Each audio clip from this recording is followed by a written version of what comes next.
विजय जैसे विजय थलापति राजनीति में, वैसे आप राजनीति में दिखोगे भविष्य में? मैं थलापति विजय जी के साथ मैंने फिल्म भी की है। मेरे करियर की दूसरी फिल्म थी। बड़े कमाल के इंसान है। बॉलिवूडचे सुप्रसिद्ध अभिनेते आणि रिअल लाईफ हिरो सोनू सूद यांनी गुरुपौर्णिमा आणि आपल्या वाढदिवसाच्या आदल्या दिवशी शिर्डी येथे साईबाबांचे दर्शन घेतले। यावेळी साई संस्थानचे मुख्य कार्यकारी अधिकारी गौरक्ष गाडीलकर यांच्या वतीने त्यांचा सत्कार करण्यात आला। साई दर्शनानंतर त्यांनी प्रसार माध्यमांशी विविध विषयांवर मनमोकळा संवाद साधला।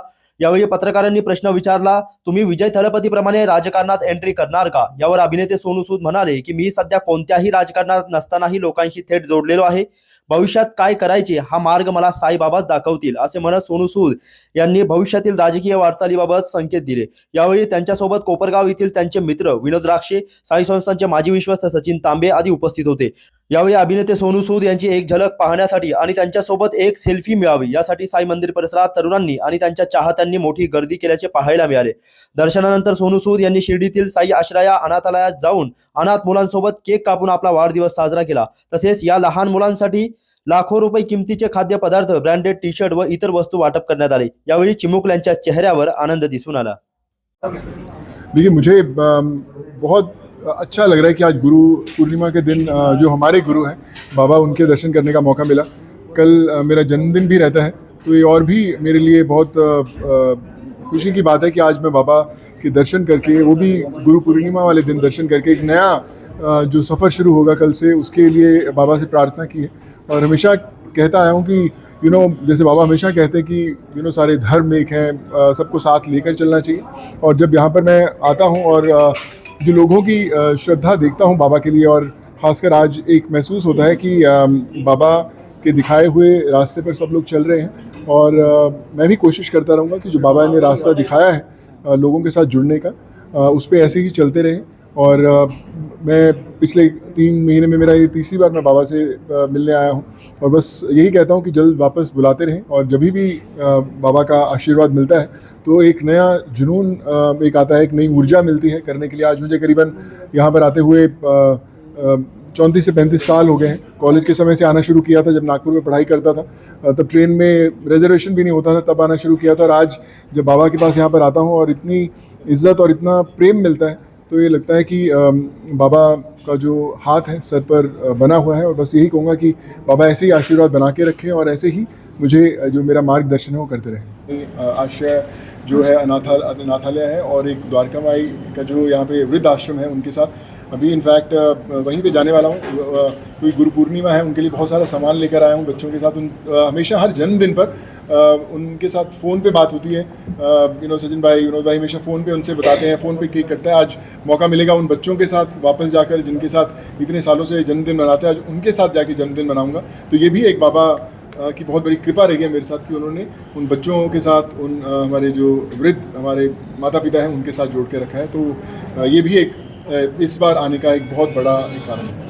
आप लोगों से जुड़े हुए हमेशा दिखते हैं, लोगों के बीच में जाते हैं, लेकिन कई सारे बॉलीवुड के एक्टर हैं जो लाखों रुपए खर्च करके बॉडीगार्ड बनते हैं, 2-2, 3-3 लाख रुपए उनको पर डे उनको देते हैं। आपको डर नहीं लगता कि बॉडीगार्ड रखे?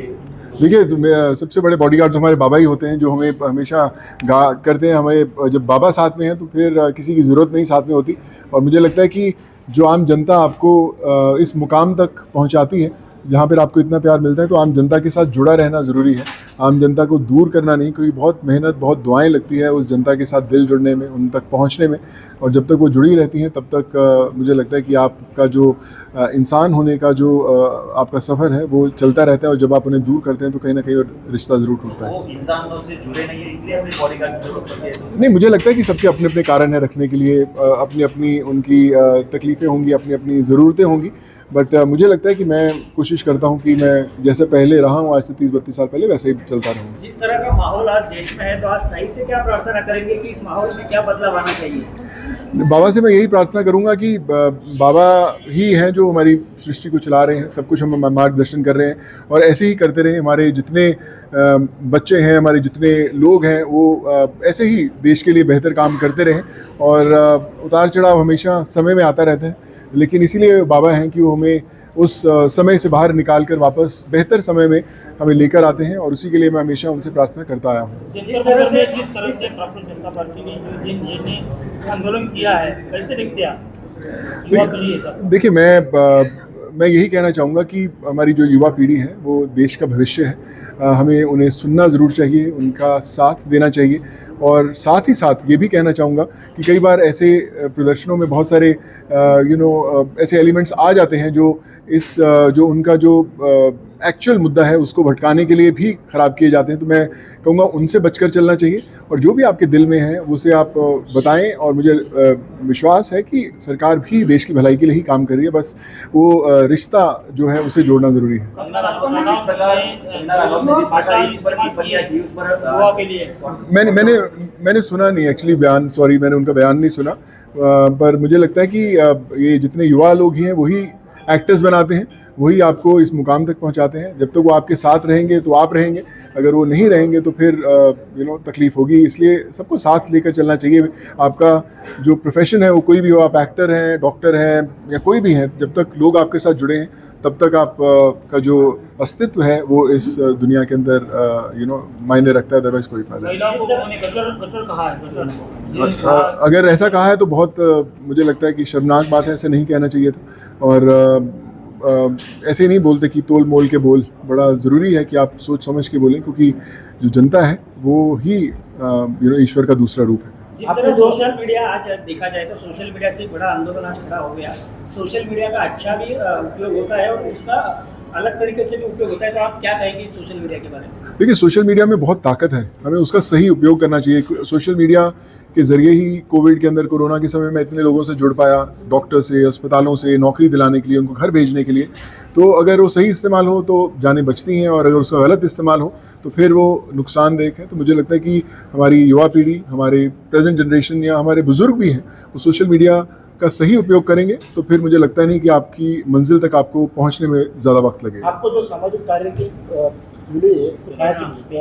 देखिए, मुझे लगता है बाबा ही हैं, मुझे यही प्रेरणा देते हैं। हम लोग ज़िंदगी में बहुत मेहनत करते हैं कि बहुत कुछ कमा लें, बहुत नाम बना लें, पैसा बना लें, बंगला बना लें, गाड़ी बना लें, पर मुझे लगता है वो सब मायने नहीं रखते जब तक आपको लोगों का प्यार नहीं मिलता। और बाबा ही हैं जो वो प्यार हमें दिलाते हैं, उस लायक बनाते हैं, हमें दिखाते हैं कि किस रास्ते पे चलकर आप लोगों से जुड़े रहोगे। तो मैं तो जब भी आया हूँ इतने सालों से, मैं यही कहता हूँ कि आपने यहाँ तक पहुँचाया है और आप भी आगे मुझे लेके जाएंगे, और ऐसे ही मार्गदर्शन करते रहें। कभी गलती हो तो सिखा भी देना, और अगर मैं ठीक करता रहूँ तो आगे लेकर चलना। छात्र जो है वो ऑनलाइन गेमिंग में व्यस्त दिखाई दे रहे हैं, कई छात्रों का गंदा भी जा रहा है, तो क्या कहेंगे आप छात्रों के बारे में मोबाइल बैन करने के लिए अपील करने वाले? देखिए, मैंने कहा था कि एक उम्र तक जो सोशल मीडिया होती है, आजकल 9-9, 10-10 साल के बच्चे जो होते हैं उनके पेरेंट्स उनको मोबाइल दे देते हैं, छोटे 6-6 साल के बच्चों को भी दे देते हैं ताकि वो व्यस्त रहें। सो मुझे लगता है कि सोशल मीडिया, जैसा आपने अभी बताया कि उसके अंदर ताकत भी है, उसके नुकसान भी है, तो उनका बचपन कहीं ना कहीं पीछे छूट जाता है। तो बड़ा ज़रूरी है माँ बाप अपने बच्चों के साथ समय बिताएं, फ़ोन के साथ नहीं। आजकल हम ऐसे समय में जी रहे हैं जहाँ पर हम सब में से बहुत सारे ऐसे घर होंगे जहाँ पे आप अपने फ़ोन के साथ ज़्यादा समय बिताते हैं, अपने माता पिता या अपने बच्चों के साथ कम। सो मुझे लगता है कि फ़ोन एक ज़रूरी चीज़ है, लेकिन फ़ोन को अपने परिवार का एक सदस्य मत बनाइए। फ़ोन को सिर्फ टेक्नोलॉजी की तरह यूज़ कीजिए, सदस्य मत बनाइए। आपने अपना भी सोशल मीडिया जो है वो टारगेट कर रहे यूथ को। कौन टारगेट कर रहा है? गेम जो है वो टारगेट कर फिश गेम? हाँ, अच्छा, मैं तो खेलता नहीं भाई, मुझे पता नहीं, but I am sorry. Brahma की कसम, खेलेंगे तो जीतेंगे और छोटे बच्चे से बच के रहेंगे। अच्छा, मुझे लगता है कि ये सब चीज़ें बैन हमारी सरकार भी करती आई है, और करना चाहिए। और अगर आपको भी कहीं पता चलता है तो ज़रूर रिपोर्ट करते रहें। सो मुझे लगता है बच्चों को इन चीज़ों से दूर रखना बड़ों का एक जिम्मेदारी है, उनका एक कर्तव्य है, तो उसको उन पर ज़रूर काम करना चाहिए। आपका अपना भी एक सोशल मीडिया प्लेटफॉर्म है? जी, तो मेरा खुद का सोशल मीडिया प्लेटफॉर्म है एक्सप्लोजर, जो बहुत देश भर में, दुनिया भर के अंदर कई मुल्कों में अभी बहुत आगे चल रहा है। तो उसका भी मकसद वही है कि जब आप घूमते हैं, दुनिया भर में घूमते हैं, अलग अलग आपके एक्सपीरियंसेस होते हैं, उसको शेयर कीजिए, जुड़े रहिए, ज़्यादा से ज़्यादा लोगों को जोड़िए। तो मेरा कोशिश यही रहती है कि सबको जोड़ पाऊँ और एक परिवार बना पाऊँ। सर, कल आपका बर्थडे है, जी, तो आपको एडवांस में हैप्पी बर्थडे। धन्यवाद। और नई कौन सी फिल्म आ रही है, क्या नया? अभी मेरी फिल्म, मैंने जैसे बताया कि नंदी की शूटिंग शुरू होगी बारिशों के बाद, और बाबा का आशीर्वाद फिर से लिया है कि जिस तरह से तैयारी की है, पिछले 1 साल से तैयारी चल रही है उस फिल्म की, बड़ी फिल्म है। और अब अगली बार जब आऊँगा मैं तो फिल्म की शूटिंग शुरू हो गई होगी, और फिर वापस आऊँगा उनका आशीर्वाद लेने के लिए रिलीज़ के टाइम पे, तो आप जरूर देखिएगा। दोनों आप सामाजिक कार्य में हो, आपके समय जोसेफ विजय थलापति राजनीति में, वैसे आप राजनीति में दिखोगे भविष्य में?